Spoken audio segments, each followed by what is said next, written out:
ante los desafíos de la transición energética. Bueno, Vicente López Ibor, además de un gran amigo, lo sabe todo sobre el mundo de la energía. O sea, verdaderamente la regulación energética y Vicente son una unidad de destino. O sea, desde hace muchísimos años ha estado pues, como regulador, como en el mundo académico, en el mundo empresarial, pues casi desde hace 30 años, ¿no? Voy a resumir muy brevemente los puntos principales para que veáis la trayectoria. Ha sido director de la asesoría jurídica y presidente del Comité Jurídico de UNESA, así como secretario general y secretario de su Consejo de Administración. Ha sido miembro del comité directivo del grupo jurídico de Eurelectric, European Grouping of the Electricity Supply Industry, así como de los grupos Law y Europe Law de UNIPIDE, Union of International Producers and Distributors of Electrical Energy, experto de la Comisión de Energía del Comité Económico y Social de las Comunidades Europeas, consejero especial del Comisario de Energía y Transportes, del Comisario de Asuntos Institucionales de la Comunidad Europea para la Reforma del Tratado, vocal de la Comisión Nacional del Sistema Eléctrico, consejero de la Comisión Nacional de Energía, miembro fundador del Consejo Europeo de Reguladores de Energía y redactor ponente del documento fundacional, presidente del Comité de Reguladores de la Energía de la CNE. En fin, como veis, una larga trayectoria en el mundo de la regulación, pero luego además como abogado especializado en su despacho, Estudio Jurídico López Ibor, Estudio Jurídico Internacional López Ibor, muy especializado en temas de energía, y luego también desde el punto de vista empresarial. Presidente de Light Source Renewable Energy Limited, empresa británica líder de solar fotovoltaica europea, y luego pues la parte académica en diferentes universidades y sobre todo, lo más importante, miembro del Comité Asesor sobre Competencia del Instituto de Estudios Europeos de la Universidad CEU San Pablo. Largo título, sí, señor, pero muy importante. Bueno, oye, gracias a todos por venir. Ya se ve que algunos están llegando más tarde y tenemos un grupito online. Adelante, Vicente, cuando quieras. Muy bien. Gracias. Pues buenas tardes a todos. Encantado de estar aquí con vosotros en este día luminoso que empezaba en el Colegio de Abogados de Madrid. Es una reunión, la verdad, muy interesante con embajadores sobre los temas iberoamericanos y la abogacía, y en el que me ha pedido el decano que hiciera una presentación del Congreso, que aprovecho para invitaros, de Derecho Iberoamericano, que organizaremos conjuntamente la Asociación Española de Derecho de la Energía, o mi pequeña cuña publicitaria, EFELA, que ha sido citada por José María, la Federación Europea de Asociaciones de Derecho a la Energía, y ASIDE, que es más basada fundamentalmente en el mundo académico de universidades iberoamericanas, pero también volcada y dedicada a los temas relacionados con el derecho y la regulación energética, que son inseparables. También aprovecho la larga y generosa cita que haces de mi trayectoria profesional para decir que UNIPEDE, que hacía tiempo que no escuchaba esas siglas, era en cierto modo la Unión Mundial de Productores y Distribuidores de Energía, y que yo he hecho en falta que exista esa organización ahora, ¿no? También por términos de gobernanza que nos ocupa hoy, porque era una organización de carácter, lo que hoy se llamaría multinivel, y claramente establecida con el propósito de ordenar las relaciones internacionales y de entendimiento entre los principales actores del sector energético, pero en todo el mundo. Y fue presidida por un español, que también es un dato quizá menos conocido, seguro que no por algunos de vosotros, Pedro Rivero, que entonces era el vicepresidente ejecutivo de UNESA, con el que se combinaba con la figura de presidente, que tenía carácter rotatorio entre las principales empresas, entonces 14 del sector, que prácticamente dirigían el conjunto de la organización del sistema eléctrico español, producción, transmisión y distribución, incluso transmisión en una instancia. Y yo tuve la suerte, en mi primera etapa, muy jovencito, de participar en el sector, de formar parte del grupo jurídico, que realmente era extremadamente interesante. Luego aquello desapareció, especialmente los franceses hicieron un movimiento seguramente inteligente en términos estratégicos y de país, pero que ralentizó el proceso de adopción e incorporación del denominado mercado interior de la energía, y entonces se creó UNIPEDE, que era una organización regional específicamente organizada y dispuesta para la gobernanza energética de productores y distribuidores y redes de transporte en Europa, y desapareció UNIPEDE porque en buena medida había sido inspirada por los mismos actores en suelo europeo. Hay que recordar, seguro que lo tenéis presente, que EDF y Enel eran ya dos campeones mundiales. El Stade de France en ese momento era la primera compañía del mundo en el ámbito del suministro eléctrico y se constituyó incluso en aquella época un E7 a la manera del G7, que también se reunía con ocasión de las grandes cumbres internacionales sobre los temas energéticos. Bueno, pues José María tiene la generosidad de invitarme hoy con vosotros a hablar bajo el título de Gobernanza y Transición Energética del sector, de la industria y de sus desafíos. Y el primer desafío en ese contexto es tratar de explicar qué es la gobernanza, porque vosotros sabéis que es probablemente la primera dificultad, no en un ejercicio de petición de principio, de lo que realmente puede significar la gobernanza. Entre otras cosas porque desde el punto de vista de la literatura jurídica, seguro que empresarial, sociológica, etcétera, no hay una unanimidad, ni mucho menos respecto de cuáles son sus perfiles, por supuesto sus límites, ni siquiera su propio alcance. Lo más próximo es el arte de gobernar. Pero claro, el arte de gobernar nos llevaría muy lejos, tanto en el tiempo como en el desafío, en la definición. Es interesante que si se bucea en nuestro siempre sabio diccionario de la Real Academia, hay una definición inmediatamente anterior que sí lo empieza definiéndolo como arte de gobernar, lo relaciona con la eficacia y lo sitúa tautológicamente con los fines. Es decir, gobernar algo con eficacia de acuerdo con los fines que se persiguen.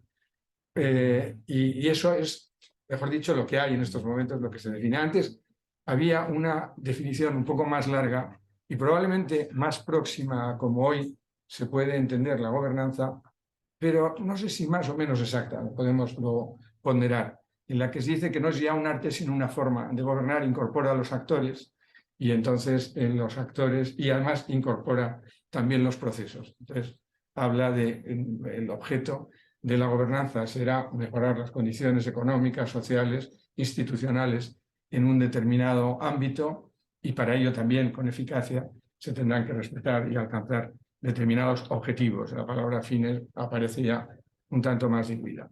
Bueno, llevándolo al ámbito del sector energético y reteniendo los elementos principales de lo mismo y sin entrar en grandes consideraciones sobre principios o mecanismos de carácter institucional o incluso jurídico o regulatorio, yo creo que el aspecto de los fines es absolutamente fundamental. Por eso seguramente José María sitúa el diálogo de hoy en gobernanza en el marco de la transición energética. Porque si habláramos de la gobernanza en los periodos inmediatamente anteriores, tendríamos que hablar de gobernanza hacia la apertura de la competencia o la desregulación de los mercados, que es el ámbito en el que nos hemos movido hasta hace pues aproximadamente 15 años. Dicho en términos de paquetes legislativos para entendernos y residenciando la discusión por acotarla en el ámbito estrictamente regional europeo. La gobernanza anterior tenía similitudes con la actual, evidentemente. Hay un propósito parecido, que es asegurar a los ciudadanos el suministro fiable, asequible, adecuado, en las mejores condiciones posibles de la energía. Eso antes lo facilitaba digamos, el carácter marmóreo de los paradigmas, en el sentido de que antes era mucho más fácil, porque generalmente había una finalidad, un método, la planificación, un propósito, el que se proveyera de ese suministro a todos los ciudadanos, pero a través de unos instrumentos prácticamente únicos y con una calificación jurídica de una declaración de servicio público de naturaleza estatal en la que intervenía un gestor del servicio que normalmente era una empresa pública. Ahora el tema es mucho más complejo. Se suma a la complejidad técnico-funcional del sector y de su suministro la complejidad de los actores y la dificultad de los procesos. Pero como digo, en aquel momento que viví profesionalmente con bastante intensidad, había un propósito de gobernanza que significaba un cambio institucional muy claro y muy definido. Estábamos en una situación de monopolios y teníamos que trasladar ese momento en términos jurídicos con una despublificación, en términos organizativos con una entrada en el sector de nuevos actores y, por tanto, con una libertad de transacción, libertad de importación, de exportación, derecho de establecimiento, con un propósito claro en el marco europeo, que era la construcción integradora de un mercado interior y también con un propósito económico que tenía por objeto reducir el grado de competitividad que era deficitario de Europa con sus principales competidores internacionales, Japón y los Estados Unidos en términos energéticos, y mejorar la productividad y la cadena de valor del sector.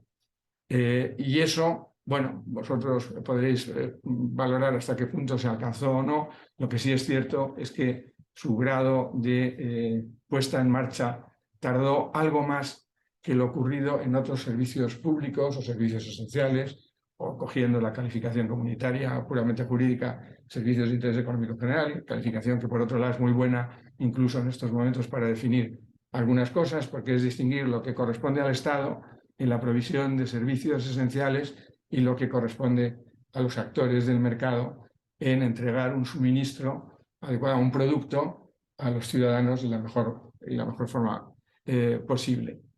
Pero, como digo, vosotros lo pondréis, pero tardó un poco más. Si recordáis, el mercado interior se construye prácticamente para todos los sectores en un momento dado, en los años 86, la primera reforma del Tratado de Roma, y en el año 88, en una comunicación específica sobre energía, un libro blanco muy en el método del presidente de la época, el famoso Jacques Delors, y no se concreta hasta prácticamente 12 años más tarde, en el que interviene, además, durante ese proceso, con gran eficacia y sabiduría, como siempre, un comisario español, Marcelino Oreja, que quizá le suene a alguno de los presentes de manera particular.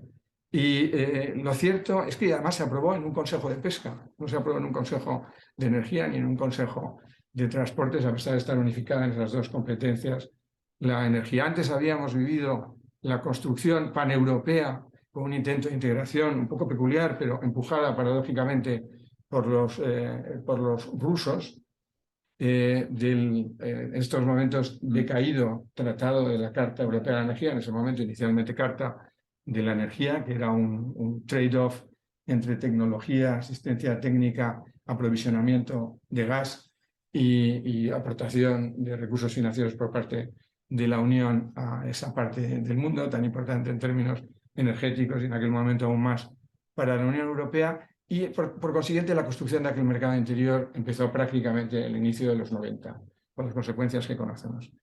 Y avanzó. Lo cierto es que los mercados empezaron a funcionar a pesar de las dificultades de su creación. Los títulos jurídicos se establecieron bien, las condiciones de gobernanza en términos de los actores estaban marcados por ese criterio de competencia. Las técnicas reguladoras también estaban básicamente claras y fundamentalmente importadas del modelo anglosajón de los Estados Unidos, que tiene una tradición regulatoria mucho más antigua, pero no antigua de 2 décadas, sino antigua de un siglo, básicamente, y que habían sido readaptadas o ajustadas fundamentalmente, como muchas veces ha ocurrido en Europa en estos últimos 40 años, por los ingleses, con la Electricity Act de 1987, que es el primer paso adelante hacia la liberalización de su sector. Y básicamente era que se abran las redes en esa ficción de la competencia, que es una industria de red en la que tienes que construir ese acceso sobre la base de títulos jurídicos, porque no lo es posible en términos físicos, y luego el llamado common carrier o las facilidades esenciales de esas infraestructuras o industrias de red, y luego con 2 elementos fundamentales, muy propios, a mi juicio, de un modelo de gobernanza, muy claros, muy sencillos. Uno era la desintegración de la clásica integración vertical de las fases y actividades del suministro energético, no solo eléctrico, también en el ámbito de los hidrocarburos, que incorporaba ya desde ese momento, por su propia naturaleza, el almacenamiento, y por consiguiente, con esa desintegración, lo que conseguía el regulador, inicialmente los ministerios y los gobiernos de los países, y posteriormente, inmediatamente posterior, como parte de esos paquetes de reforma de las autoridades regulatorias independientes, lo que se conseguía fundamentalmente era un fin de transparencia al evitar las transferencias de rentas típicas en los sectores monopolistas entre las actividades que generaban cash flows positivos y las actividades deficitarias. Entonces el regulador tenía que hacer un control a través de determinadas disposiciones del conjunto de los costes que formaban el precio del sector para poder tomar las decisiones correspondientes al respecto. Y para ese fin, fundamentalmente para ese fin, pero como siempre con un cierto acento político, estamos en reformas de gran calado de carácter político y económico, se crean e instituyen por vez primera las denominadas autoridades regulatorias independientes. Que aunque yo he tenido el honor de pertenecer a dos de ellas, debo decir que no eran ni del todo independientes. En la confidencia de esta reunión, ni del todo autoridades, porque las autoridades tienen que tener el poder pleno o cuasi soberano sobre un sector, y la primera condición para serlo en ese momento es poder fijar el precio del servicio.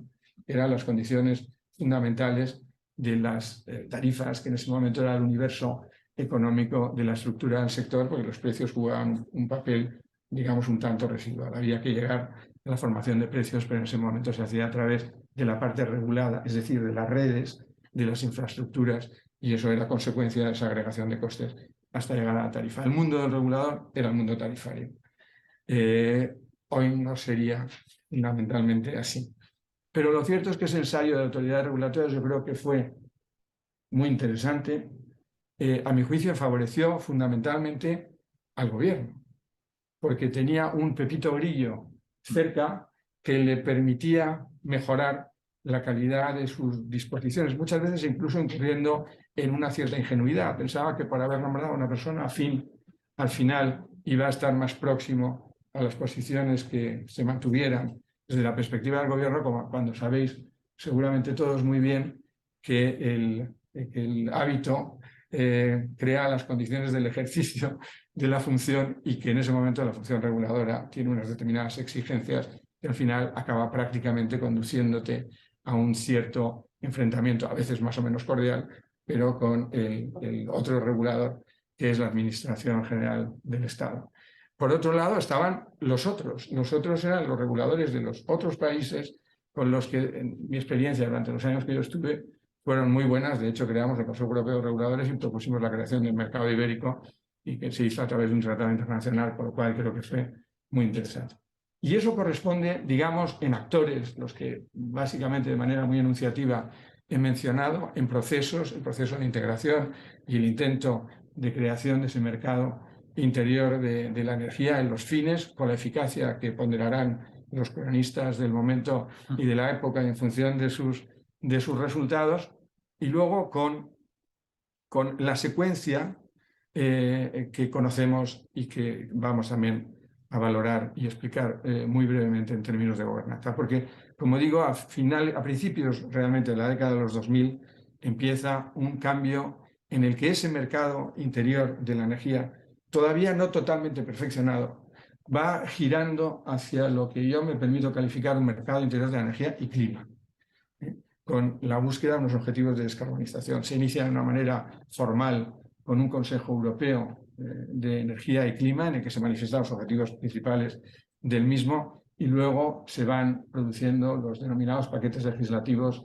que tienen como punto central esa dimensión ambiental, esos efectos en traducción jurídica y normativa hacia la sostenibilidad, y en gran medida inspirados por tratados internacionales y por los principios, importante tema, que ya estaban incorporados desde el 86 en el Tratado de Roma, en el ámbito relativo al título sobre política medioambiental. Aspecto muy importante que muchas veces no se toma suficientemente en consideración, pero los tratados europeos, el proceso de Kioto de 1997, etcétera, tienen una vis atractiva del conjunto de la regulación energética extremadamente importante, en virtud del cual se va modificando también desde el punto de vista de las posiciones políticas de los distintos gobiernos europeos en favor de esa tendencia.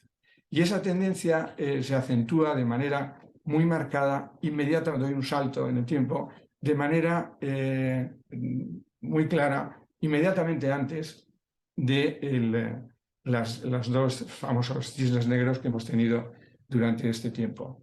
En el año 2019 se forma el nuevo gobierno, el actual, el que ahora tendrá que dejar sus funciones, el gobierno von der Leyen.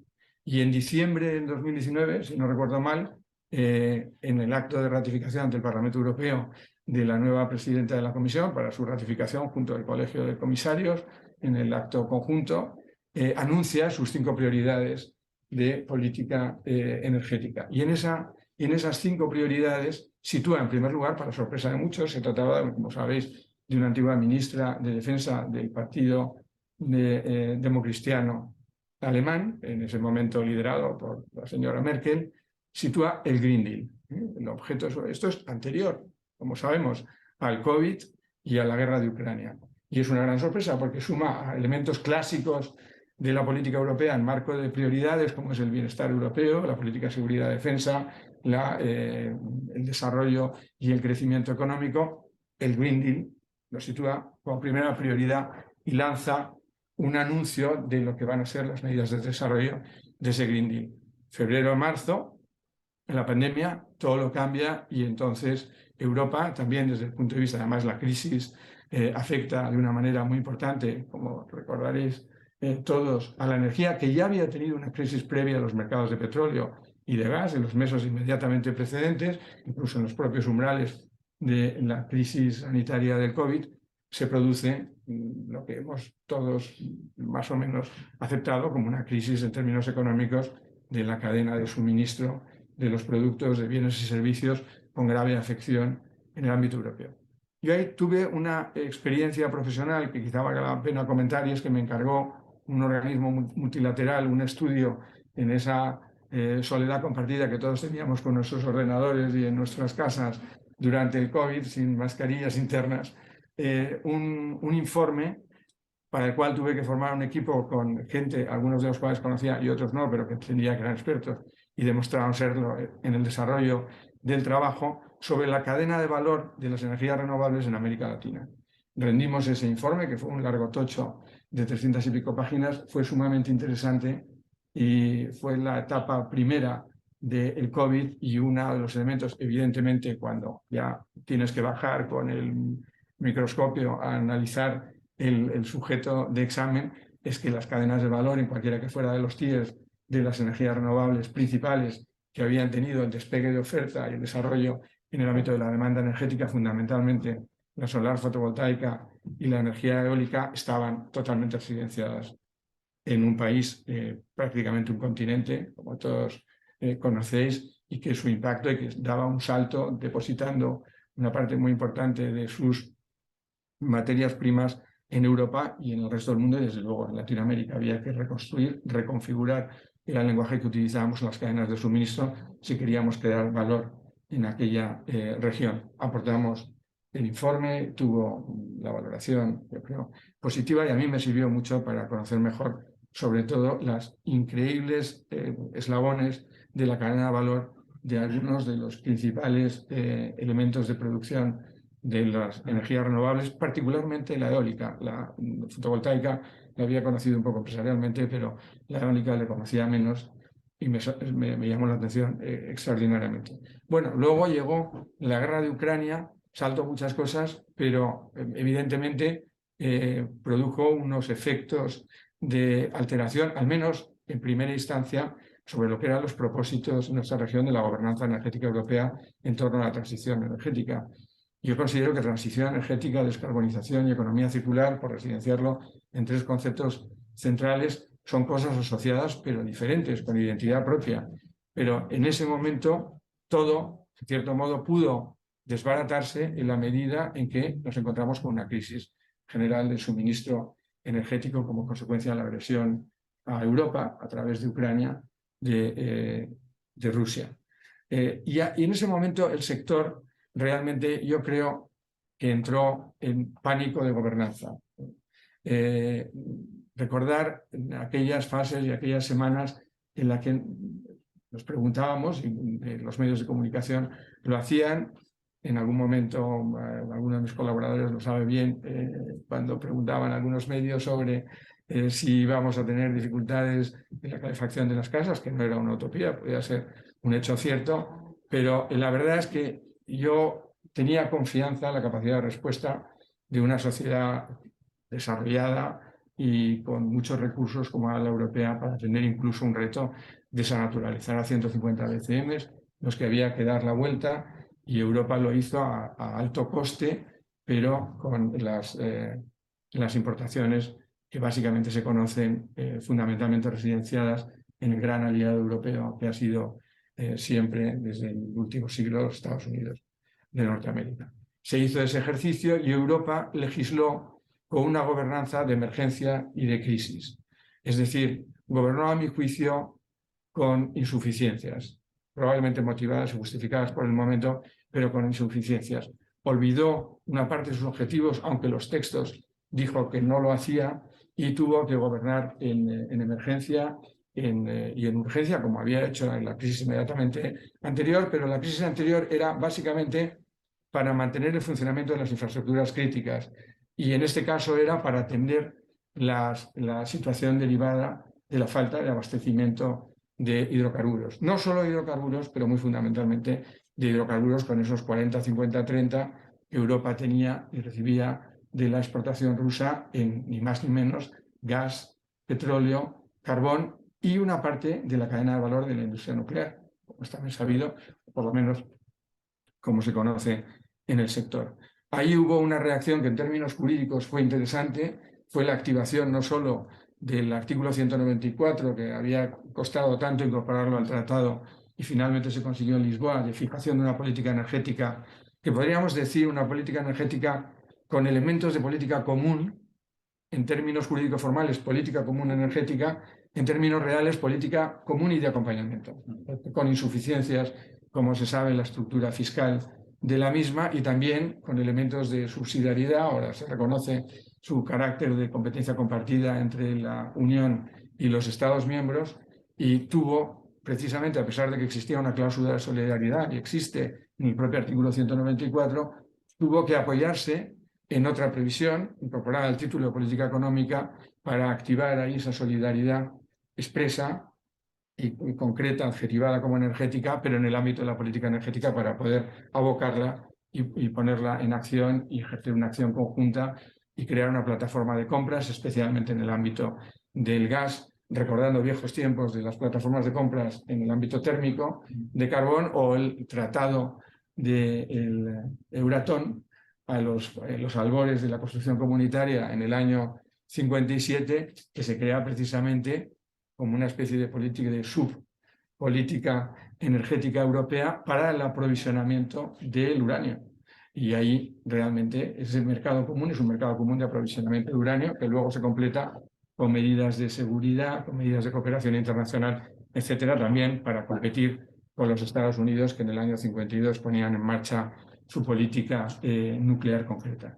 Recordemos a estos efectos que otro de los temas que me parece, en este repaso muy rápido, tanto acelerado de los grandes ejes, a mi juicio, del sector y sus elementos de gobernanza, antes de llegar con más intensidad a los hechos ambientales y climáticos, que en los años 58 Europa en su mix prácticamente no tenía gas ni tenía nuclear.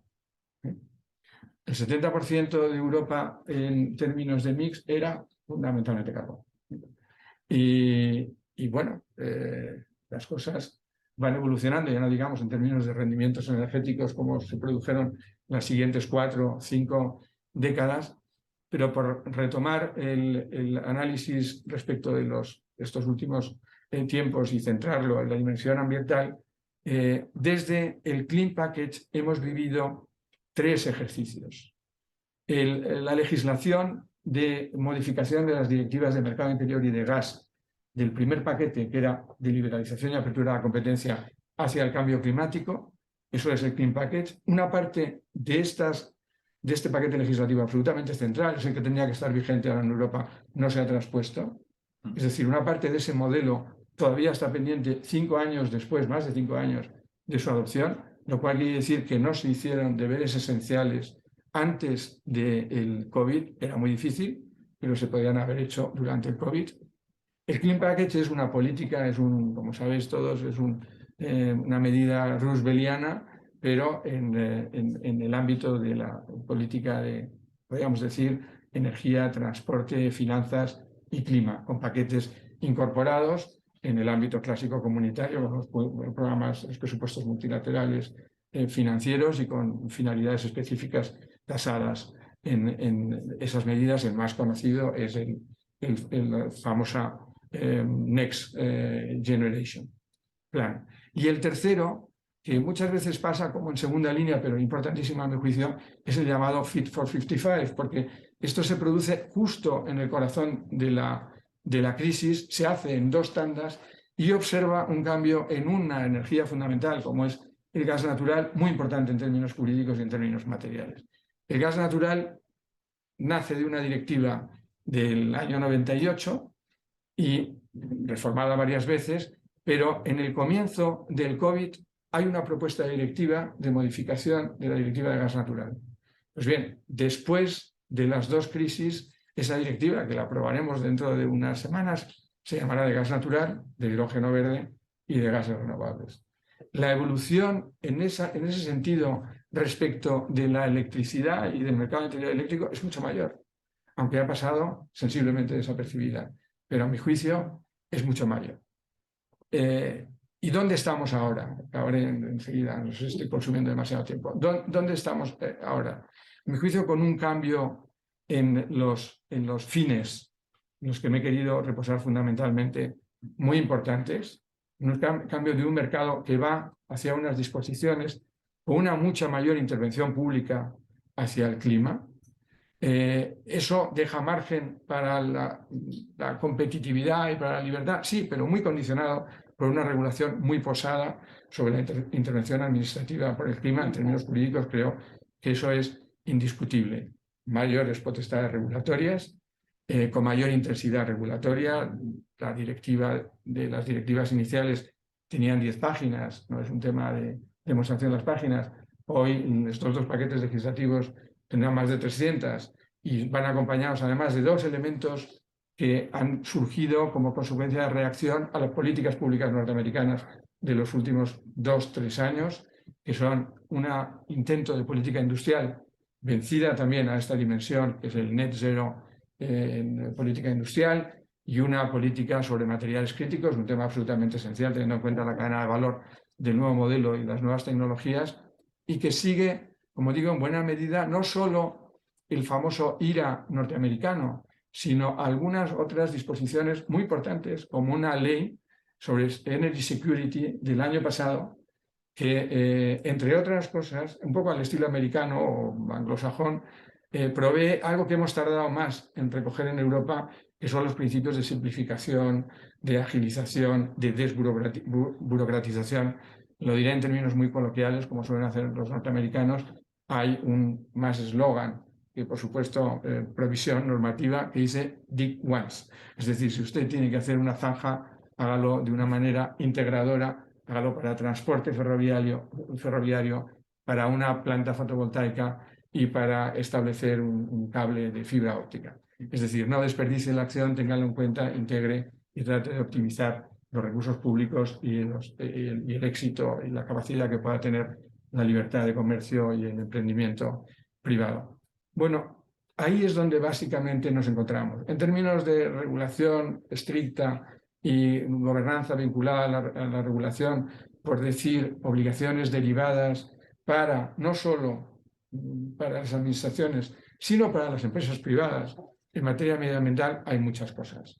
Quizá el más paradigmático es la propuesta directiva de due diligence en materia medioambiental, que establece 2 grupos de destinatarios, grandes empresas, fundamentalmente empresas cotizadas, con determinados volúmenes de cifras de negocios y una situación de balance y de empleados en la clásica determinación comunitaria de objetivos, pero que establece obligaciones que probablemente sean, no pocos días, muy onerosas, probablemente exorbitantes a los efectos de cumplir con lo que se podría hacer de otra manera. Y a estos efectos recuerdo las antiguas disposiciones sobre contratación pública, que para tratar de resolver un problema de competencia, al final se acaban adaptando actos preparatorios de contratación equivalente a los del sector público en sectores abiertos a la competencia, como eran ya en la energía, las telecomunicaciones, por supuesto, o los servicios postales, a pesar de ser servicios con obligaciones de servicio, actividades o mercados con obligaciones de servicio público. Y si os parece, me paro aquí porque no quiero... y entramos en la conversación. Y entramos en la conversación y hablo lo que os parezca más oportuno. Muchísimas gracias, porque dentro de la ESG nos venía muy bien tener hoy una sesión en gobierno corporativo dedicado al marco de la E. A ver, cuando uno te escucha, de una manera, en mi caso por lo menos, se reafirman algunas impresiones que se han ido acumulando en la opinión pública en los últimos tiempos, que es: nos puede pasar a los europeos en el tema de energía lo mismo que nos ha ocurrido en el tema de la seguridad, que es el buenismo europeo, es decir, pensar que vamos a solucionar los problemas del mundo a través de nuestra regulación, ¿no? Y tú hablabas del tema Big Ones, el exceso de regulación y de burocracia que hemos generado. Sería el segundo punto. O sea, el primer punto es, todos los demás van a una velocidad brutal. Los americanos, el fracking, la energía nuclear, los chinos, las materias críticas. Y nosotros verdaderamente hemos visto en los últimos años que cada vez nos quedamos más dependientes del exterior y con menos capacidad de autonomía estratégica, por supuesto, en materiales críticos. Vemos el tema del galio y el germanio, ¿no? En el caso de los chinos inmediatamente y nos bloquean. El tema de las baterías, el tema de los recursos naturales. Empieza un debate sobre la energía nuclear en los países escandinavos, pero en Alemania no se ha hecho nada, por ejemplo, excepto traer, afortunadamente, como tú decías, de los americanos, el gas licuado les ha solucionado el invierno. O sea, ¿no te da la impresión de que vamos como un poco al arrastre de los acontecimientos y que los temas de regulación y de buenismo en relación con los objetivos de descarbonización y demás hoy ya no son reales? Bueno, José María, yo creo que hay dos aspectos. Creo que la regulación que se hace es menos fina, que tiene menos calidad que la regulación que se hacía hace 20 años. Eso tengo la convicción. Probablemente se regulaba mejor con menos países que más países, francamente, y se hacía más rápido, más eficaz y se marcaban los objetivos. Creo que también en materia especialmente climática, la intensidad de la regulación es, a mi juicio, marcadamente excesiva. Dicho eso, los objetivos de descarbonización con los que yo estoy de acuerdo, creo que se pueden alcanzar por otras vías, muchas veces ex post, sin necesidad de poner condiciones previas, especialmente a los sectores privados, que tienen que ser muy competitivos, que, como tú muy bien dices, actúan en mercados globales o internacionales, y ahí se debería relajar las exigencias de regulación. Totalmente de acuerdo. Lo que no quisiera es que lo que digo respecto a esta parte regulatoria jurídica pudiera inducir a pensar que yo creo que el sector no necesita profundas reformas. Me explico. Y también desde la perspectiva de descarbonización. Yo creo que las reformas que ahora se van a poner encima de la mesa desde el mercado, desde Europa, los mercados energéticos, quizá no revelen suficientemente algo que algunos de vosotros conocéis muy bien, que son los grandes cambios que se han operado en los demás capítulos, además de la regulación del sector, que a mi juicio son infraestructuras, tecnologías y los propios mercados. Es decir, en tecnologías hay una mejora lógica con el transcurso del tiempo de las tecnologías existentes, convencionales, desde el petróleo hasta el nuclear, pasando por lo que queráis, y por supuesto el gas, pero hay tecnologías nuevas. Hay tecnologías nuevas. Y luego yo creo que hay un hecho también nuevo, pero lo someto al mejor juicio de los expertos en este ámbito tecnológico, es que la electricidad como vector de transformación de energías primarias, de recursos y de reservas, fue el gran motor de modernización desde el punto de vista económico-material de las sociedades durante un siglo. Y ahora a ese vector se suma otro, que es la digitalización. Y la electricidad más la digitalización, especialmente en los mercados de proximidad, en los mercados descentralizados y locales, a mi juicio será una revolución. Y entonces yo creo que para eso todavía tampoco se están ofreciendo lo que en regulación, como sabéis, se dice, las señales, los incentivos adecuados, porque hay otra transición dentro de la transición, y es que se tiene que mantener lo existente y al mismo tiempo ir evolucionando hacia lo nuevo, junto con todas las tensiones y desafíos que tú señalas y que yo comparto. Pero hay un tema tecnológico nuevo importantísimo que yo creo que será bueno para la sociedad, pero hay que cambiar las señales y tienes el riesgo de que tengas stranded cost, tengas costes hundidos en el modelo preexistente. Pero hay que hacerlo porque en un mercado abierto, precisamente, si no, llegarán otros y te cambiarán esa ecuación. Luego las infraestructuras. Yo creo que las infraestructuras hay que reforzarlas, aumentar su capacidad, etcétera, pero también dotarlas de extremos tecnológicos importantes. La demanda energética, en particular eléctrica, no ha crecido prácticamente durante los últimos 25 años, ¿no? Es un hecho. Y luego, otro factor que está relacionado con infraestructuras, tecnologías, regulación y mercados, que es, a mi juicio, la coexistencia o nueva convivencia del sector eléctrico y también el térmico, especialmente en los ámbitos de proximidad, con otros sectores afines, con el residencial, es decir, con el residencial y el industrial, con la edificación, con la movilidad, por supuesto, de nuevo con la digitalización y todo ello con la economía circular. Y creo que eso, en términos empresariales e incluso financieros, son plataformas que son escalables, que jurídicamente se pueden hacer. Ahora tenemos los famosos PPAs, que todo el mundo ha ido a hablar de ellos, y eso se puede llevar perfectamente a la demanda, y es una nueva realidad en la que creo que deberíamos estar mucho más ocupados de lo que estamos, porque estamos un poco mezclándolo todo a gran velocidad en los acontecimientos y con gran lentitud en las respuestas regulatorias, porque coincido mucho contigo. Don Marcelino, usted que sabe un poquitín de este tema. Sí, un poco. Os he escuchado antes, me han surgido algunas reflexiones o preguntas. Fíjate que cuando contamos la historia, es muy interesante porque la regulación, en el 50-60, los actores son públicos. Hoy son todos privados. Por tanto, cualquiera de los inversores en el sector energético busca una rentabilidad. Y cuando hablamos de algunos nuevos ámbitos de la energía, particularmente el hidrógeno y el metano, que es a lo que me dedico hoy, yo creo que no sé por qué el regulador se parece olvidarse que tiene que haber una rentabilidad del inversor. Y hay una regulación antes de que exista el mercado. Fíjate que te has contado muy bien, ¿no? Primero existe una generación, un transporte, una demanda, y luego se va regulando. Y aquí queremos regular un mercado que no existe. Es decir, hay una directiva que se va a aprobar por el Parlamento, va a aprobarse por breve, sobre hidrógeno, y no hay mercado de hidrógeno. Y ya nos lo quieren regular todo, ¿no? Es muy curioso, porque no hay. Es como si regulamos ahora mismo los taxis voladores. Yo recuerdo cuando me dedicaba al gas que el Parlamento catalán prohibió el fracking en Cataluña, y no había gas de fracking en Cataluña, ¿no? Hubieran podido prohibir la caza de elefantes en Cataluña. Entonces, no sé cómo hacemos desde el sector privado para que ese regulador regule basándose en el mercado, porque los Next Generation se van a volver muchísimos. Se van a volver muchísimos. Porque, claro, me da igual que me den un 30% del CAPEX. Si el resto no se rentabiliza, pues devolver el dinero. Entonces, ¿cómo hacemos para...? Y tengo una sensación, sobre todo de hidrógeno y biometano, sabes que biometano, se habla muchísimo de biometano, todavía no está regulado el acceso y coste de acceso a la red. Y estamos invirtiendo, nos dedicamos a esto, pensando que va a ser razonable ese acceso, pero no existe una regulación formal.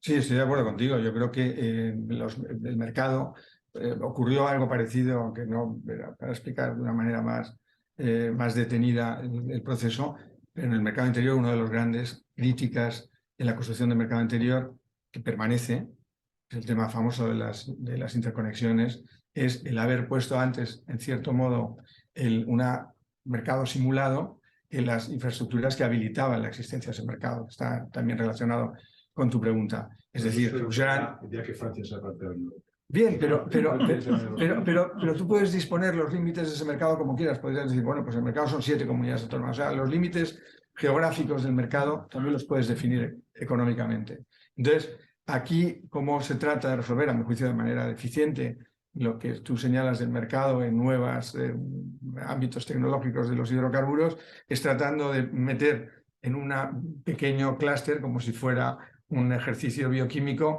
el consumo y la demanda en los hubs, ¿no? Entonces, estás creando artificialmente un mercado que efectivamente no responde a las señales de ese mercado. Estoy de acuerdo contigo. Ahora la nueva regulación lo que hará es reproducir los mecanismos de existencia de la parte, por entendernos, antigua o convencional del mercado, que es lo que hace el nuevo reglamento. En términos jurídicos, ahora nos encontramos con un hecho nuevo desde el punto de vista del derecho europeo y de la competencia, que es que por un reglamento se aprueban directivas. Es decir, con un reglamento que tiene efecto directo y que tiene 300 páginas, apruebas de golpe directivas. Dentro del reglamento. Dentro del reglamento. Han sucedido cosas interesantes desde ese punto de vista en el derecho europeo estos últimos años. Por un reglamento de efecto directo hemos aprobado los planes nacionales de energía y clima. Porque el reglamento se subtitula Ley de Cambio Climático. Pero vamos, volviendo sobre lo tuyo. Claro, porque es mentira. Claro. Haces saber que es mentira. Bueno. Sí, bueno. Pero ¿cómo hacemos hablando de la gobernanza para que el inversor, el que realmente se va a tener que jugar su dinero de esas, puedan tener un acceso a participar de esa regulación? Tengo la sensación de que los reguladores hoy escuchan muy poco lo que ocurre en el mercado de verdad. Sí, yo creo que el capítulo del sector público y las autoridades de regulación es necesaria una gran reforma. Estoy de acuerdo contigo. Yo creo que las administraciones públicas actúan muy lento y interactúan poco con los sectores. No hay diálogo, pero no con las grandes empresas. Algo con el resto de los sectores que están más fragmentados y atomizados, es muy difícil el diálogo y la interacción, a mi juicio. Y por consiguiente tiene que hacerlo todos los operadores o una parte muy importante del trabajo que deberían ser asistidos por las administraciones públicas. Desde el punto de vista del conjunto de las administraciones públicas, no lo digo solo de la Administración General del Estado, sino también de las administraciones territoriales o algunas de ellas, o regionales, y las corporaciones locales, aunque las corporaciones locales ahora con los mercados descentralizados podrían ser un actor muy interesante para el desarrollo y quedan, sin embargo, un poco lateralizados. Y la autoridad regulatoria independiente pues tiene que tener foco, tiene que estar dedicada a unos sectores, tener muchísima relación con los sectores, todo lo contrario de lo que muchas veces se presenta una captura del regulador. Tú, si no conoces el mercado que tú citas, difícilmente podrás regular.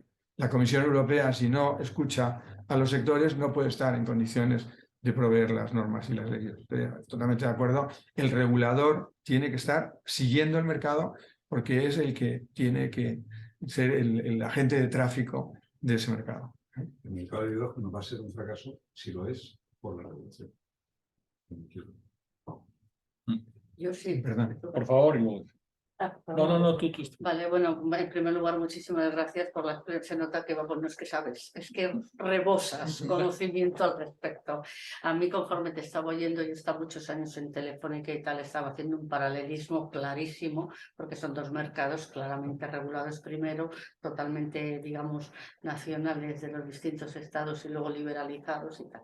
Bien, entonces, ese orden de cosas, bueno, al margen marcelino, que estoy totalmente de acuerdo que esta regulación exagerada pues va a frenar, pero al margen de eso, en esa reflexión me estaba acordando de este proceso que estamos volviendo, en el caso de telecomunicaciones, a la vuelta otra vez de, vamos a decir que de la desprivatización, por llamarlo de alguna manera, en este concreto caso de Telefónica, y ya se está oyendo, como todos sabéis, Telefónica más Indra más Hispasat, un gran entidad de telecomunicaciones española. Por hacer el paralelismo, ¿tú crees que puede pasar lo mismo en la energía? Ya sé que esto es política ficción, pero bueno. Sí, dentro de la política industrial, sí. ¿no? Que estamos viviendo Claro. dentro del... Sí. Bueno, yo creo que sería... Que no, digo, pues, yo creo que el dirigismo empresarial... Sí. Indicios razonables. Claro, que pudiera pasar, pues ¿por qué no? Pero yo creo que el dirigismo en materia empresarial en sectores estratégicos que se ha demostrado que pueden perfectamente actuar con mucha más eficacia en el ámbito de la libre competencia debería no producirse. No, si me preguntan, claro, sí, no, bueno, el que, eso no tengo idea. claro, el que pueda o no producirse, pues la España actual, quién sabe. Pero yo creo que sería un muy grave error. Muy grave. ¿Pero hay algún indicio de que el gobierno quiera entrar, por ejemplo, y controlar? Claro, por eso. Sí. No, te digo, en el sector energético. Claro. En Enagas, claramente, el tema... Bueno, hay una presencia indirecta, por decirlo de una manera fina, ¿no? Sí, o sea, que sí que hay indicios razonables. Y Naturgy. Y yo creo que además que precisamente por lo anterior que señalaba, creo que se podría inducir, en este caso, mucha más competencia. También desde el sector, para aceptar, digamos, los elementos de autocrítica a los que pensamos desde una perspectiva de economía liberal, ¿no? O sea, yo creo que el sector también podría movilizar, un poco más. claro, podría movilizar más elementos recogiendo tu experiencia profesional de valor añadido. Es decir, claro, telecomunicaciones y las claro, Sí. o sea, no, Sí, pero estamos volviendo a pasos agigantados, ¿eh? el gran público, claro, el gran público no creo que recordara muchos movimientos previos a la irrupción en sus manos de terminales con WhatsApp, ¿no? Y el salto entre el SMS y el WhatsApp fue casi sharply, pero produjo una revolución extraordinaria en la capacidad de aceptación por parte de los consumidores y de competencia en los servicios, y fue una convergencia entre carriers y otro tipo de proveedores de servicios. Me parece que es extremadamente interesante, y yo creo que el sector energético en su conjunto, no solo el eléctrico, también podría ir por ahí. Y eso te inmuniza un poco frente a estas tentaciones por parte. Cuanto más abierto esté el sector, creo que más difícil es poder lanzar una zarpaza. Gracias. Bueno, coincido plenamente, ¿no?, en que la ponencia demuestra que es una fuente de conocimiento jurídico energético inagotable. Y entonces, juntando tres ingredientes, que uno sería, ¿no?, toda la exposición sobre derecho de la energía, transición energética, la reflexión también que ha hecho José María sobre criterios ESG y el comentario de Marcelino sobre la distancia entre el regulador y los operadores económicos que actúan en el mercado, automáticamente lo he traducido como, en términos de gobernanza, la distinción, ¿no?, que se puede hacer y que se ha hecho de forma clásica entre la dimensión pública y la privada, es decir, gobernanza institucional por un lado y gobernanza corporativa por otro, de manera que al final podemos identificar normas que establecen objetivos de emisiones de CO2 a nivel Estado, por ejemplo, gobernanza institucional y los procedimientos para lograrlo, normas específicamente dirigidas a empresas en términos de información no financiera y las obligaciones de divulgación, etcétera. Pero parece que son dos submundos de la gobernanza algo estancos, ¿no?, cuando realmente la raíz es unitaria. Y el único precedente que en ese sentido encuentro podría ser el del Acuerdo de París, porque ahí al final entiendo que estamos en un acuerdo internacional, pero que es fruto del consenso entre estados, entre empresas, entre actores sociales, y en los precedentes jurisprudenciales que hemos estado manejando llama la atención, por ejemplo, que ya sean sentencias sobre materia climática dirigidas a estados, como la reciente, ¿no?, que condena a Suiza por parte del Tribunal Europeo de Derechos Humanos, la de Montana de Estados Unidos también del verano pasado, como aquellas que están particularmente dirigidas a compañías, como fue el caso Shell. En todas ellas se cita el Acuerdo de París en más de 40 o 50 ocasiones, ya sea, como digo, sentencias que tratan la gobernanza desde una perspectiva institucional o corporativa, ¿no?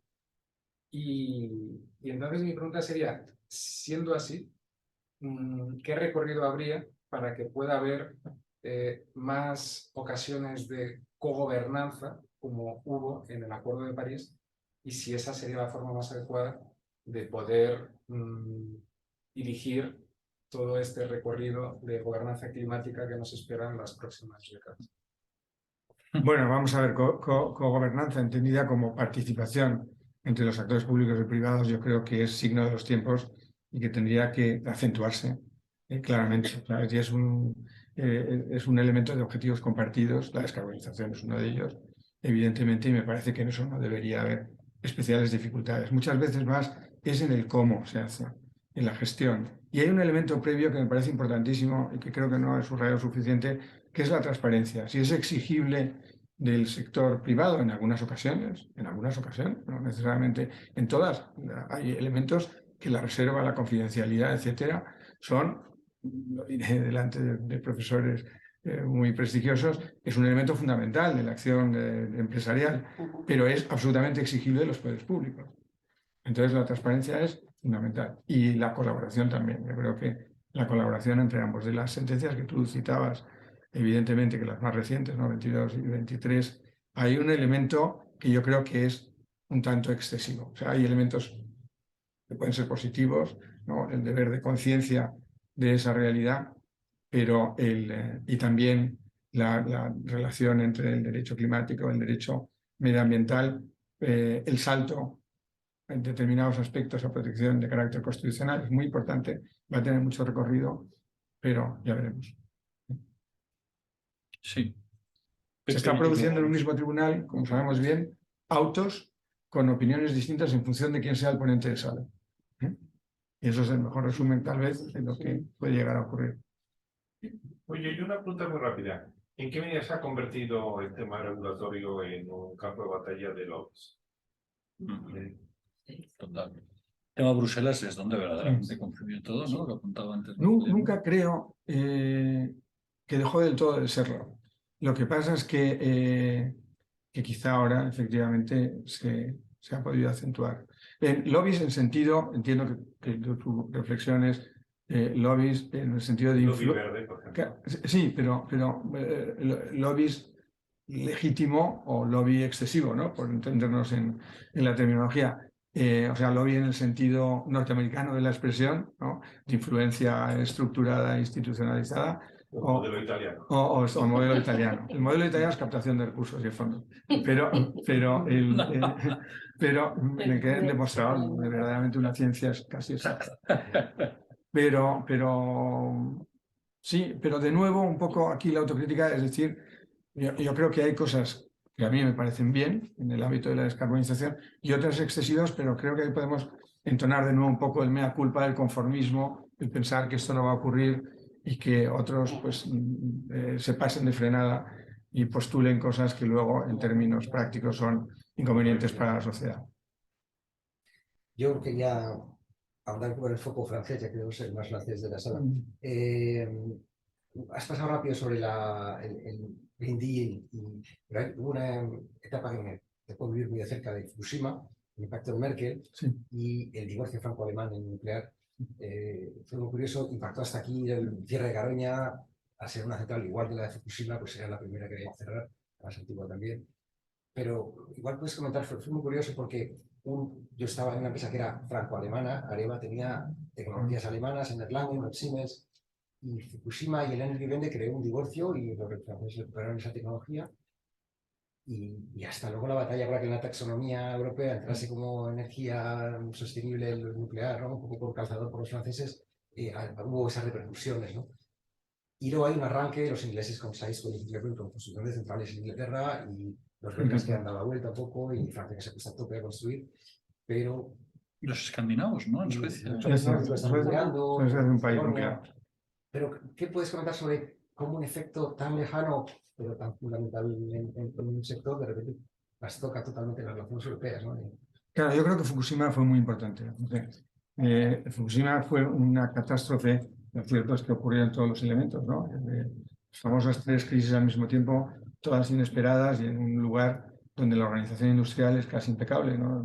Posiblemente la organización del trabajo y el sistema productivo, no sé si el mejor, pero los más excelentes del mundo, y fue muy grave lo que ocurrió en Fukushima.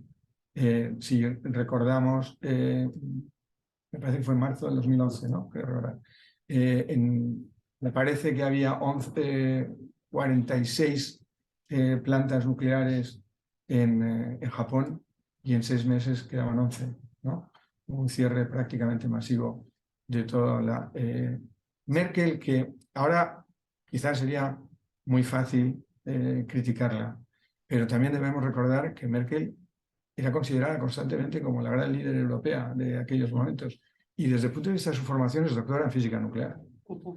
Procede de como todos sabemos, de Alemania del Este, y yo creo que tomó una decisión excesiva, pero es fácil diciéndolo después de todo lo que ha pasado. Yo creo que aquí me parece que es un poco difícil el ejercicio. Desde luego, a la vista de las circunstancias, la decisión era desacertada o al menos desproporcionada. O al menos desproporcionada. Hubiera podido guardar alguna carta en el bolsillo. Es cierto también que había, en ese momento, sufría, y ese es un error grave y manifiesto, una gran presión política, la que probablemente no supo ceder. Por otro lado, los ejemplos que pones en alguna ocasión son distintos, en mi opinión. En el caso del Reino Unido, por ejemplo, Hinkley Point hicieron un contrato por diferencias a largo plazo, que en términos de competencia, más que discutible, teniendo otro tipo de soluciones, en mi opinión. Entonces, creo que la situación ahora probablemente hay una revisión general de las cosas que se puedan hacer tecnológicamente, que tú conoces bien, y también de nuevas generaciones en el campo nuclear que se podrían aplicar, pero lo nuclear también debe ser consciente de que hoy compite con más actores tecnológicos. Está en 120, claro. 120 pounds. Claro, compite con más actores. Alguien tiene que poner las garantías, antes las ponía el Estado, y alguien tiene que poner las garantías para esos desarrollos, también para esos riesgos, ahora que hablamos de riesgos también de naturaleza medioambiental, aunque ha evolucionado positivamente la tecnología, y luego estamos en una zona del mundo donde la opinión pública tiene un peso considerablemente diferente y mucho más complejo al de otros países. De las 400, me parece que son el 43 centrales nucleares que hay en el mundo, 100 licencias nuevas, pues me parece que solo el 9% está en el mundo OCDE, ¿no? La mayor parte China, India, etcétera, etcétera. Cuando recordemos que el Tratado Euratom en el año 57, vale la pena revisar el preámbulo. En el preámbulo lo que se decía respecto de la energía nuclear hoy prácticamente sería irreproducible en un debate en el Parlamento Europeo. Se dice que es un recurso esencial de la producción industrial y de la economía europea. Así se abre el Tratado Euratom. Y Estados Unidos, desde la posición programática de Eisenhower, entonces presidente del país, la creación de la Organización Atómica de la Energía en el 52, lanza sus licencias y alcanza enseguida prácticamente 70 reactores nucleares, ¿no?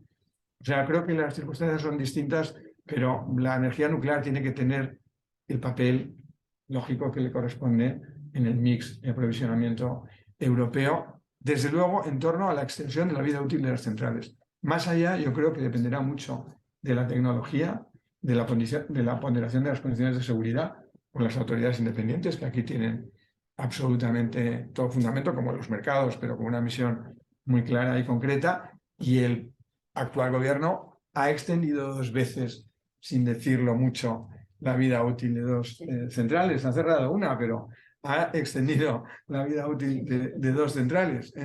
Y cuando has dicho stranded assets, me has olvidado. Yo creo que era que qué pena las estamos cerrando.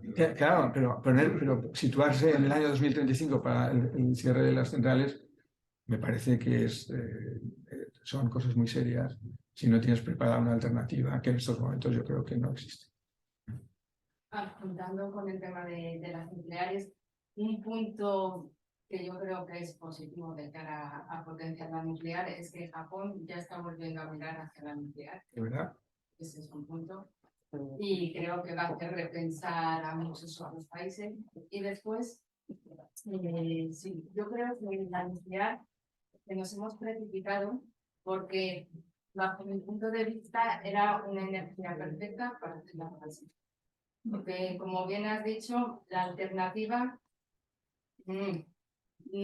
yo creo que no está aterrizada todavía. Tenemos las renovables que están potenciándose mucho, pero también es cierto que las renovables tienen un límite y el otro límite hay que cubrirlo con otro mix. Y yo sí que me postulo como pronuclear para la transición. Bueno, la taxonomía europea, lo cierto es que, como bien decía José, con la influencia del gobierno francés, marca un cuadro de posibilidades que no está mal y además excede con creces los límites anunciados por el gobierno español, que son 2035. Los 5 grupos que en estos momentos siguen en funcionamiento. Porque recordar que son proyectos de demostración de I+D, los que existen en operación. Se marca 2047, si no recuerdo mal, y con lo cual te da un cierto margen. Es muy distinto a lo que está empezando de nuevo a ocurrir en Japón, como tú señalas, o lo que existe en Estados Unidos, donde se ha ampliado la vida útil de las centrales 40, 60, 60, 80 en algunas instalaciones. Yo creo que también ver la evolución tecnológica será muy interesante en los próximos años. Y la hibridación. Un componente nuevo en materia tecnológica es la hibridación de almacenamiento y de otras tecnologías. Hacer nucleables podría tener sentido, la hibridación nuclear con algunos componentes de otras, ¿Se puede hacer eso? de otras tecnologías, porque en un mismo espacio territorial lo puedes hacer perfectamente y suministrar a ambos.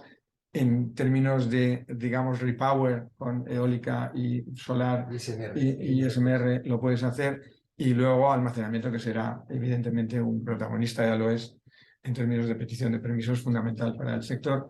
Y cuando yo entré en el sector, todo el mundo consideraba que era una quimera.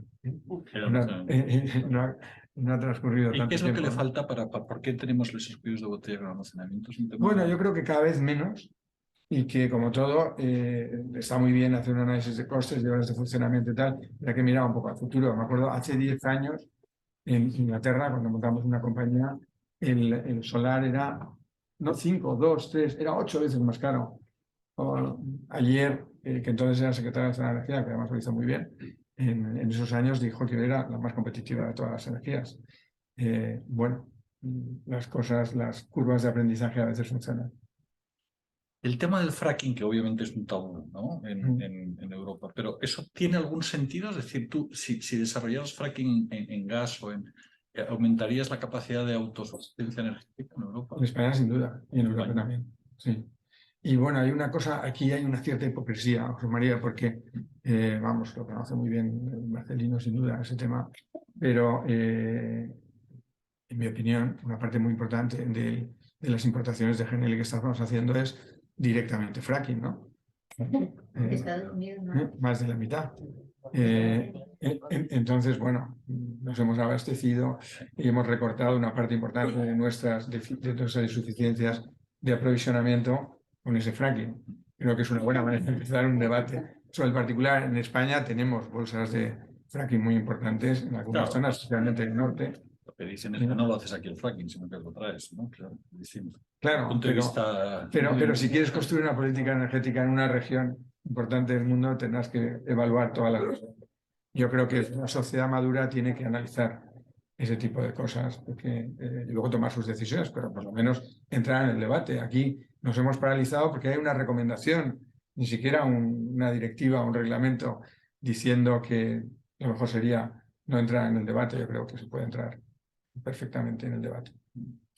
Perdona, con completo eso, me decía un director general de energía que tenía su hermano en Moncloa, que había que buscar energías amigables. Y creo que en el fracking nuclear las consideraban no amigables. O sea, en el mundo político y en el mundo, o sea, los votantes prefieren no votar a los que apoyan el fracking y el nuclear, lo desgracia, ¿no? El desconcierto técnico, ¿no? Yo el fracking tiene, o sea, desdeñamos también la estructura empresarial americana. O sea que aquí hay recurso, pero en Estados Unidos funciona por 3 razones. Una, porque hay una cultura empresarial de pyme flexible, cosa que aquí no habría. Luego hay un tema regulatorio de que esos suelos de superficiales y eso es difícil de cambiar, porque es muy complicado de cambiar en Europa. Y la tercera, hay una aceptación de la actividad industrial, cosa que aquí no hay. Los camiones que entran y salen aquí serían rechazados. Porque aquí hay un rechazo social que iría más allá del medio ambiente. Sí. Sí, sí, es muy posible. De hecho, ahí los protagonistas eran los wildcats, ¿no? Los gatos salvajes. Pero bueno, yo creo que analizar el recurso y explicarlo a la opinión pública, que es básicamente lo que comentábamos, tiene sentido explicando lo que estás haciendo, que es que estás importando fracking del exterior. No es un tema menor, pero es verdad lo que dices respecto a la estructura industrial y la cultura empresarial norteamericana.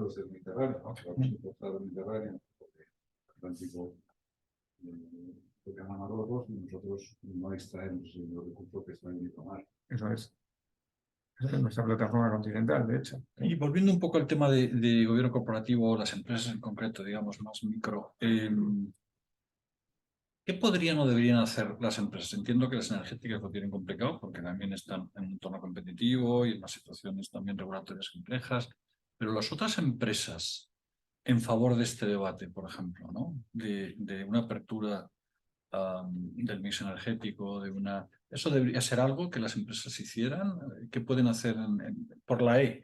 Ya no solo el tema medioambiental y clima, sino algo más, ¿no? No solo medioambiental y clima, Sí, no. Por ejemplo, este debate sobre la suficiencia energética y sobre otros recursos energéticos, ¿no? Podría ser un debate que las empresas sacaran.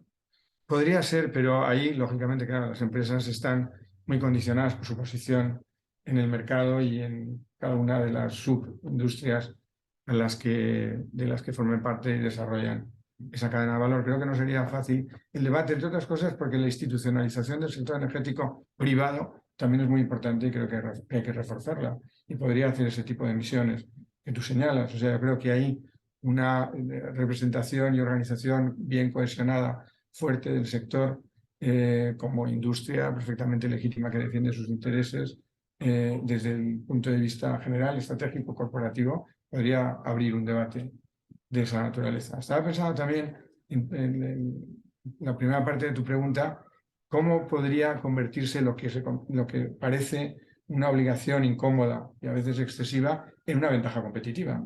Es decir, yo creo que las pymes podrían utilizar determinados elementos de esa dimensión medioambiental como una ventaja competitiva, haciéndolo bien, sin las cargas tan onerosas que pueden tener otras compañías de volumen de negocios más elevado o con compromisos como sociedades cotizadas. Por ejemplo, bueno, habría que pensarlo, pero demostrar que ese carácter clima o esa facilidad y mejora en la descarbonización en la cadena de valor y en la circularidad de sus productos y servicios, integrando todo, mejora la oferta comercial de lo que presenta en el mercado, que creo que tiene sentido y creo que es posible y creo que será una ventaja competitiva. Jorge. Ese es un tema que me planteaba, ¿no? Que a lo mejor estamos generando demasiadas expectativas. La pregunta concreta es qué grado de avance tienen las tecnologías de descarbonización de procesos industriales y tal. Solo por acompañar, yo creo que hay calles sin salida ahora, ¿no? Tecnologías, pues hay que dejar competir a las tecnologías, ¿es verdad? Cuando haya sentido común y haya sentido económico, pues cuando esto evolucionará muchísimo. Pero como desconozco este tema, pues eso, ¿qué grado de avance hay con los timings del hidrógeno, de tecnologías de descarbonización? ¿Cuándo van a aterrizar realmente las soluciones? O fisión nuclear. En general, vamos. O sea, existían reutilizadores de varios megavatios, 30, 40 megavatios de hidrógeno en los años 20, del siglo pasado. Nos han contado que el hidrógeno es nuevo, la forma que no hay hidrógeno desaparece por la aparición de la control del siglo. Dos tecnologías totalmente maduras, ¿no? Es la regulación la que lo estamos haciendo. Y es la intermitencia de la fuente de generación eléctrica para el suministro de hidrógeno, para hacer hidrógeno verde. Hacer hidrógeno es una tecnología muy madura. Tiene 150 años de historia.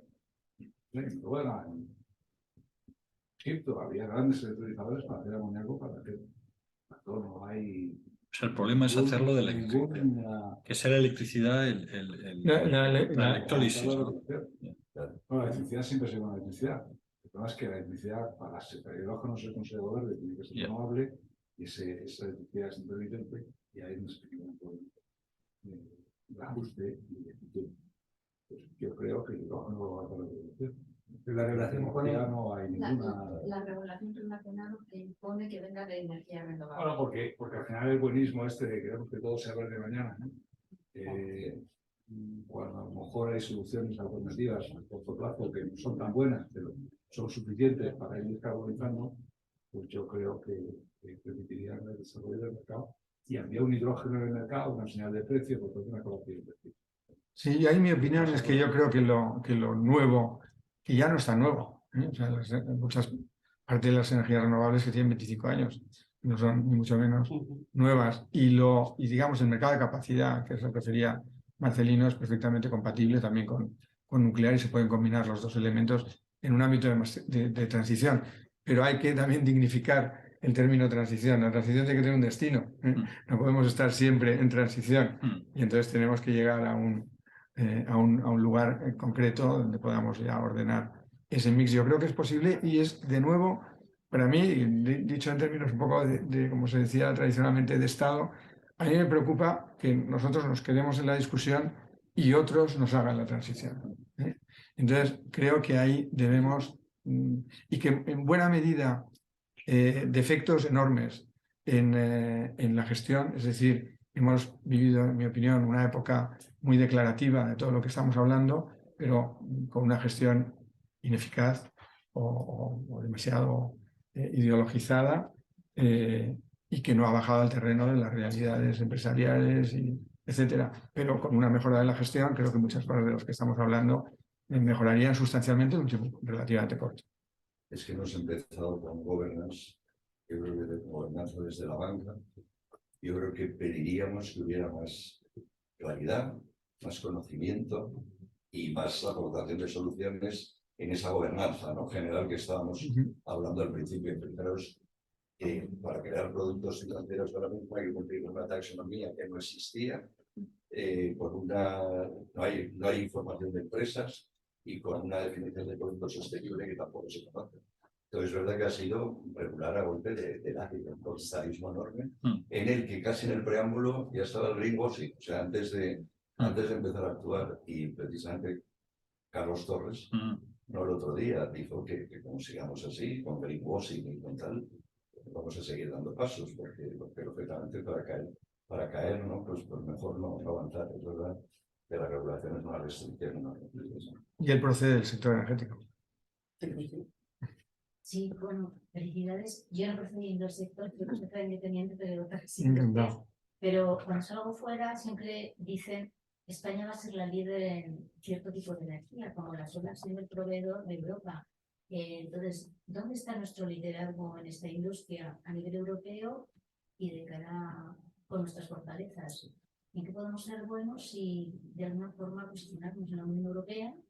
En nuestra posición en esos consejos que hay energéticos en la Unión Europea. ¿Podemos ese sueño cumplirlo? Porque fuera nos ven muy bien, dentro ¿cómo nos vemos? Yo creo que no estamos mal en condiciones de partida. Y insisto que luego la forma de organizar o de gestionar los activos internos es otra cosa, depende de las políticas públicas y de los programas de gobierno y de las actuaciones, en el que todos son corresponsables, ¿eh? O sea, la administración central tiene una responsabilidad, pero las comunidades autónomas, que en estos momentos están gobernadas en un porcentaje muy elevado por el partido de la oposición, también tiene su responsabilidad, y eso es un tema importante. Pero yo creo que España tiene buenas condiciones de partida. En términos renovables, tiene un recurso renovable muy importante de radiación solar y horas de funcionamiento potencial. En el ámbito eólico exactamente igual, con algunas consideraciones que ha hecho Marcelino, pero junto con ello en el ámbito del gas natural, de la regasificación, etcétera, etcétera, tiene una buena estructura de jugadores sobre el campo de juego y evidentemente importamos no poco consumo final de energía como el resto de los países europeos que son dependientes generalmente en un porcentaje muy elevado de hidrocarburos. Tenemos una posición geográfica y geopolítica excepcional, a mi juicio, y que la podríamos también proteger extraordinariamente. Los ingleses están haciendo un proyecto importantísimo desde Marruecos al Reino Unido en términos de energía eólica. A lo mejor lo podemos haber hecho nosotros, ¿no? Sí, es un proyecto extraordinario y se va a convertir en el primer elemento, la primera tecnología del mix del Reino Unido, que generalmente no dan puntadas sin hilo en los temas de optimización energética. El otro día salió también que la posibilidad de que España se convierta en un hub de centros de datos depende de que haya una mejor conexión eléctrica en España.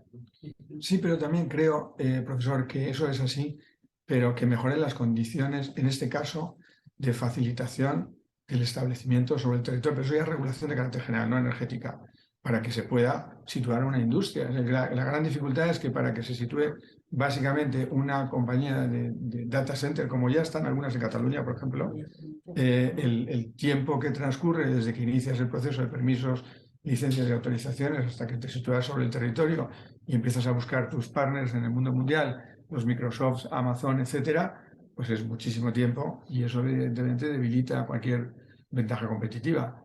Y es un tema de regulación general y de reacción de las administraciones ante la petición de los administrados. O sea, es un tema anterior a lo que estamos hablando a mi juicio. Y mientras tanto hemos aumentado nuestra importación de petróleo ruso Bueno, claro. del 6 al 14, ¿puede ser? Es que hemos olvidado lo que significaba Rusia tener esa energía también, ¿eh? en este camino. Y hemos triangulado con otros países para la compra de esos productos y suministros, sí, de esos insumos que dicen los latinoamericanos. Bueno, yo creo que acabamos aquí, si os parece. Muchísimas gracias.